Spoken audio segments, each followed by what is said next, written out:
फातिमा की रानी माँ, प्रभु यीशु की माँ, आसरा तू ही है माँ।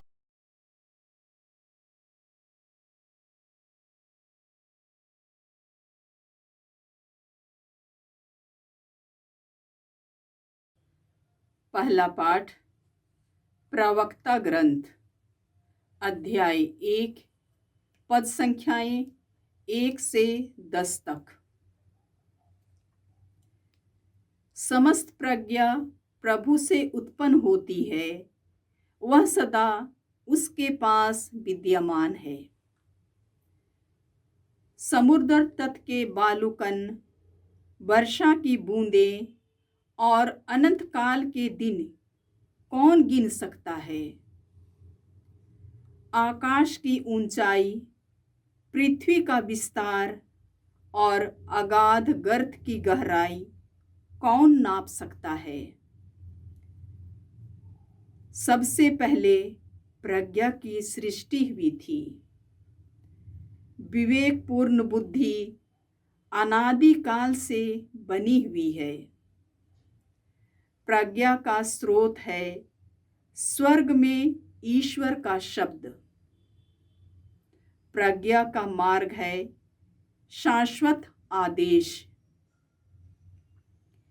प्रज्ञा की जड़ तक कौन पहुंचा है? उसकी बारीकियां कौन समझता है? प्रज्ञा की शिक्षा किसको मिली है? उसके विविध मार्ग कौन जानता है? परम श्रद्धेय प्रभु ही प्रज्ञा है। वह अपने सिंहासन पर विराजमान है। प्रभु ने ही प्रज्ञा की सृष्टि की है। उसने उसका अवलोकन एवं मूल्यांकन किया और उससे अपने सभी कार्यों में सन्निविष्ट किया है।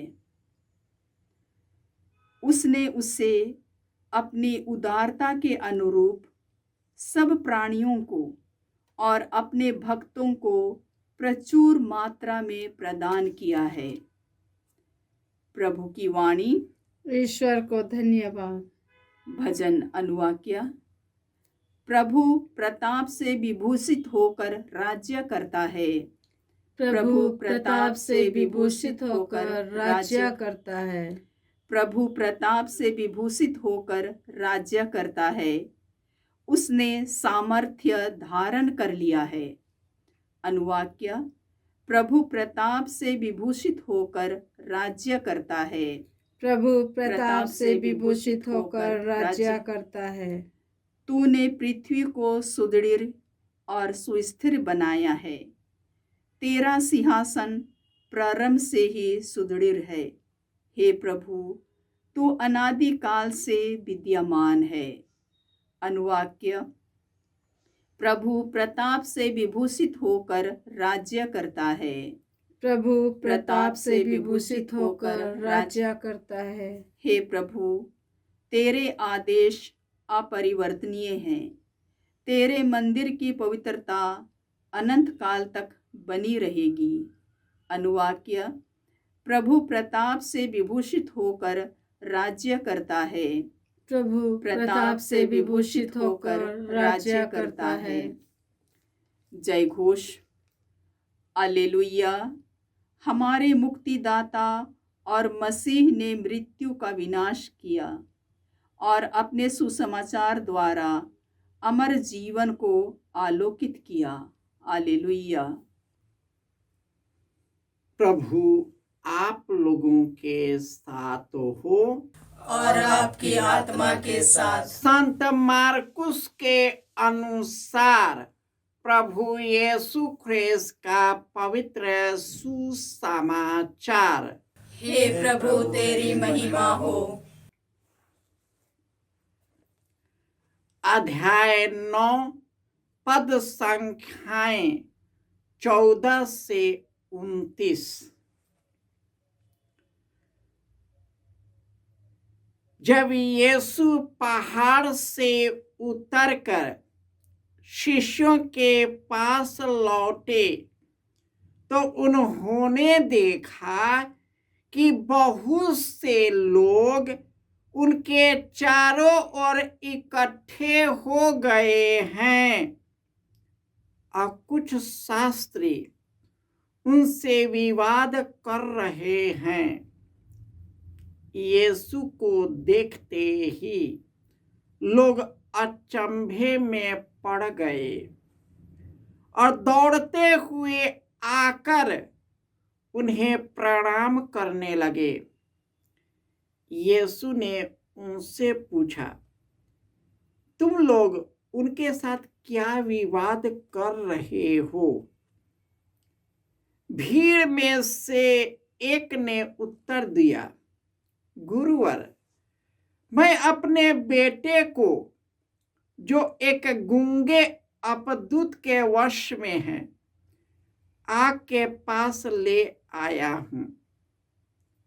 वह जहां कहीं उसे लगता है उसे वहीं पटक देता है और लड़का फेन उगलता है, दांत पिसता है और उसके अंग अकड़ जाते हैं। मैंने आपके शिष्यों से उसे निकालने का निवेदन किया, परंतु वे ऐसा नहीं कर सके। यीशु ने उत्तर दिया, रे अविश्वासी पीढ़ी, मैं कब तक तुम्हारे साथ रहूं? कब तक तुम्हें सहता रहूं? उस लड़के को मेरे पास ले आओ। वे उसे यीशु के पास ले आए।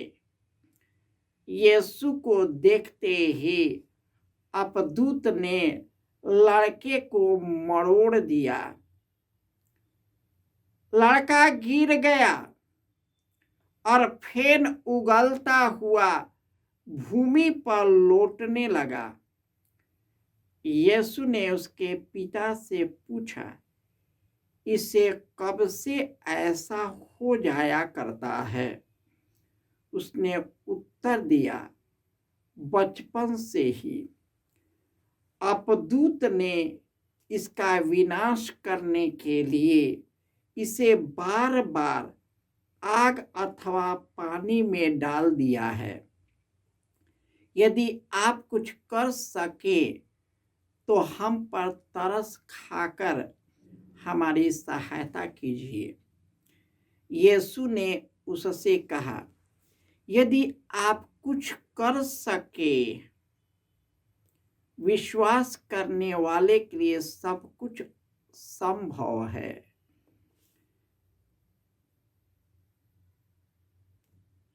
इस पर लड़के के पिता ने पुकारकर कहा, मैं विश्वास करता हूं, मेरे अल्प विश्वास की कमी पूरी कीजिए। यीशु ने देखा कि भीड़ बढ़ती जा रही है। इसे उन्होंने अशुद्ध आत्मा को यह कहकर डांटा, बहरे गूंगे आत्मा, मैं तुझे आदेश देता हूं, इससे निकल जा और इसमें से फिर कभी नहीं घुसना। अपदूत चिल्लाकर और लड़के को मरोड़कर उससे निकल गया। लड़का मुर्दा सा पड़ा रहा और बहुत से लोग कहने लगे, यह मर गया। परंतु यीशु ने उसका हाथ पकड़कर उसे उठाया और खड़ा हो गया। जब यीशु घर पहुंचे तो उनके शिष्यों ने एकांत में उनसे पूछा, हम लोग उसे क्यों नहीं निकाल सके? उन्होंने उत्तर दिया, प्रार्थना और उपवास के सिवा और किसी उपाय से वह जाति नहीं निकाली जा सकती। यह प्रभु का सुसमाचार है। हे क्रिस्त तेरी स्तुति हो। ख्रिस्त में प्यारे भाइयों और बहनों, प्रभु का नियम सर्वोत्तम है। वह आत्मा को नवजीवन प्रदान करता है। प्रभु की शिक्षा विश्वसनीय है। वह अज्ञानियों को समझदार बना देती है। प्रभु के उपदेश सीधे साधे हैं। वे हृदय को आनंदित कर देते हैं। प्रभु की आज्ञाएं स्पष्ट है। वह आँखों को ज्योति प्रदान करता है। ईश्वर की वाणी परिशुद्ध है। वह अनंत काल तक बना रहता है। उनके निर्णय सच्चे हैं और वे सब के सब न्याय संगत है। हे प्रभु, जो तेरे मुख से शब्द निकले वह में और मेरे मन और विचारों में उठते हैं, वे सब तुझे अच्छे लगे। ईश्वर ने सबसे पहले प्रज्ञा को बनाया, आत्मा को बनाया। आदि में शब्द था, वह शब्द ईश्वर था। उसके द्वारा सब कुछ उत्पन्न हुआ और उसके बिना कुछ भी उत्पन्न नहीं हुआ। ईश्वर जो स्वर्ग में विराजमान है, जो उनसे संयुक्त होता है, उसे ईश्वर का प्रज्ञा, ज्ञान और विवेक प्राप्त है। जिस प्रकार सुलेमान को उन्होंने ज्ञान विवेक से भर दिया, हम भी जब उससे जुड़ जाते हैं, पवित्र बन जाते हैं, तो हमको भी ईश्वर का प्रज्ञा और ज्ञान मिल जाता है। जब शिष्य यीशु के साथ थे, वे कुछ समझ नहीं पाते थे। जब पवित्र आत्मा उस पर उतर गया, ईश्वर के ज्ञान और प्रज्ञा से भर गए और यीशु को अच्छी तरह समझ पाए। आज यीशु एक व्यक्ति जिसे अपदुत ग्रस्त था, उन्हें सबसे पहले शिष्यों के पास लाते हैं, परंतु वे कुछ नहीं कर पाए। वे यीशु के साथ रहते थे, यीशु के वचनों को सुनते थे, लेकिन उनका मन ईश्वर से दूर था, इसलिए वह कुछ नहीं करे।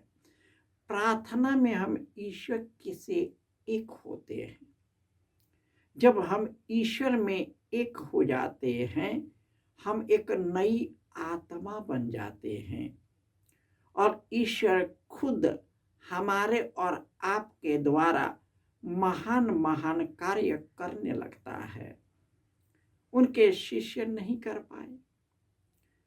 यीशु ने उस अपदुत ग्रस्त व्यक्ति को उससे मुक्त किया और अंत में उनके शिष्य एकांत में पूछते हैं, प्रभु हमने ऐसा क्यों नहीं कर पाया? उसने कहा, प्रार्थना, त्याग, तपस्या और उपवास के बिना यह प्रजाति नहीं जाती। सब कुछ तो सही है दावा, लेकिन सब मानसिकता में दावा कार्य नहीं करेगा। कोई भी डॉक्टर आत्मिक इलाज नहीं कर सकता है जब तक कि प्रभु की विशेष कृपा प्राप्त नहीं है। ये शरीर तो क्षणभंगुर है, शरीर को जोड़ सकते हैं, मोड़ सकते हैं, लेकिन यह अल्पकालीन है। ईश्वर का कार्य, उनकी प्रज्ञा प्रारंभ में जो थी वह अनंत काल तक बना रहता है। हम सभी को प्रज्ञा का ज्ञान मिले, पवित्र आत्मा से भर जाए, ईश्वर के ज्ञान और शक्ति से भर जाए, ताकि उनके मार्ग पर चल करके हम अपने को पवित्र बना सके और हम पवित्रता के द्वारा यीशु के मिशन कार्य को एक दूसरे में फैला सके और सभी अनंत जीवन से भर जाए। जय यीशु।